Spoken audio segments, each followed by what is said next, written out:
Well, yesterday was a big day. I uploaded the last hiking video in Japan.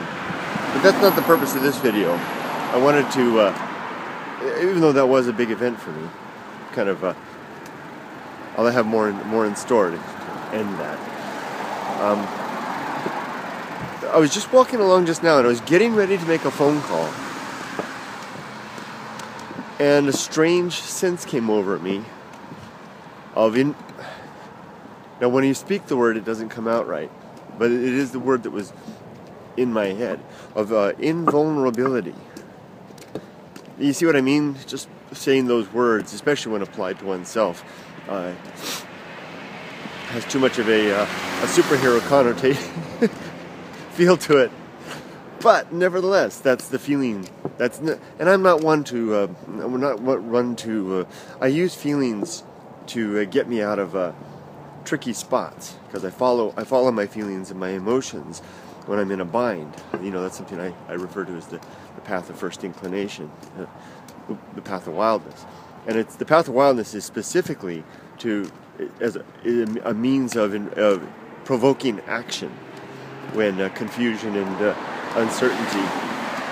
Because when you're mired in the mud, you grab at the first stick that's got some secure footing and you pull like crazy. It may pull you right out of the mud and into over a cliff, but at least you're making some movement. So you know the best option possible.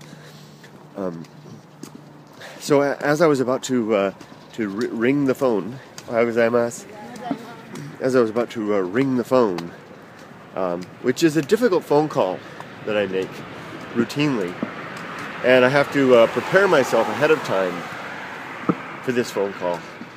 And I realized that the actions of late of removing myself, of shedding the excess, have had the curious impact of reducing vulnerability.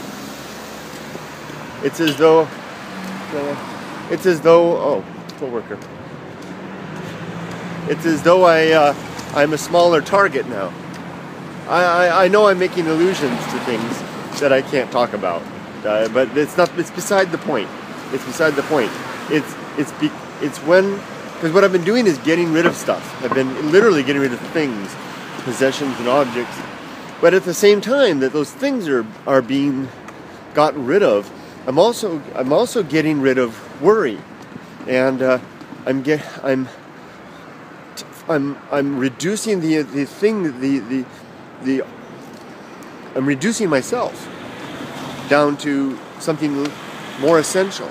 See, it sounds so stereotypical, type of a thing. I'm trying to come to the essence, but in fact that's what's happening. And when I usually make this phone call, I usually have to catalog in my mind the things to watch out for. And I was realizing there was just so few. And it was a direct result of the simplicity of my life. Now I'm in danger of going overboard and cutting more away than I should. And I've been getting some email and comments warning me about that. And I'm probably going to not heed those warnings. And I'm going to, with full awareness of being extreme, I probably am going to continue to do this to the point that I will in the future regret things. So I have some actions in mind. Don't worry, it has nothing to do with my family, my wife, my daughter, and there's no way the human beings in my life. I don't cut out human beings, and I don't cut out connections. They are my dearest possession. Though I'm a person that prefers to be alone. When I have people in my life, I cherish them more than anything else. I mean, it's a strange thing to be such a loner, but to want to give up so many other things, but want to hold on to the society and the community. So, I mean, it sounds like strange to say that that's strange, but it is. You think I'd want to just be a hermit in the mountains, but I don't want that. I'm as the day approaches to leave The thing that's becoming most apparent in my mind is how much I'm dreading saying goodbye to my wife and daughter and my extended family here, my friends in the community of the J-Vlog community, all that kind of stuff. But back to the point, this shedding of myself is making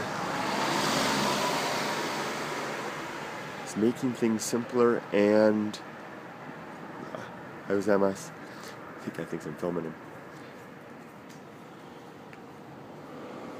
It's like moving with ease. I know that there will be moments that I'll miss certain things, that I'll need certain things, like having provisions. You know, sometimes when I hike, this has happened several times, that I'll approach a waterfall or something like that, and I'll take off excess gear, take off the backpack, leave the tripod behind, put things down, and continue on with less stuff. And I'll get up to the waterfall, and I wish I had the dang tripod so I could make a time lapse or something like that. Or I'll realize that I'm thirsty and I left my water behind. So you miss the things further on, but I always survive those things. I always get on, and I'll survive whatever the regret of the loss that I'm creating now. So I'm gonna take it to the extreme. Things are going. The people remain, the connections remain, but the rest of the stuff down to that one backpack on my back, and then the thing, and then the suitcase, and that's it. And hopefully from there, no more. So just wanted to let you know. And didn't I get long-winded on this? But the point was this. And I've got to investigate it more. This feeling of not being vulnerable. Because there's this one situation I never talk about it on YouTube. I never talk about it. There's this one situation that I'm very vulnerable in life. That it's very difficult for me and very painful. And I've had to deal with it for years, and I will continue to deal with it for years, and I'm about to deal with it right now. It's less so since this process has begun. I can't talk about it though. Okay, so just let it go with that. So take care, everybody. Now it's time to do the thing I do. Okay, bye-bye, with more ease and comfort. This thought came to me afterwards. It's like having a smaller vessel. You batten down the hatches, you close all the seals, you control everything. My vessel is smaller. There's less to it. That's what it's like. It's like having less to protect, it's becoming less vulnerable because there's less surface area. That's it. So I got to sign off now. I'm working. Bye-bye.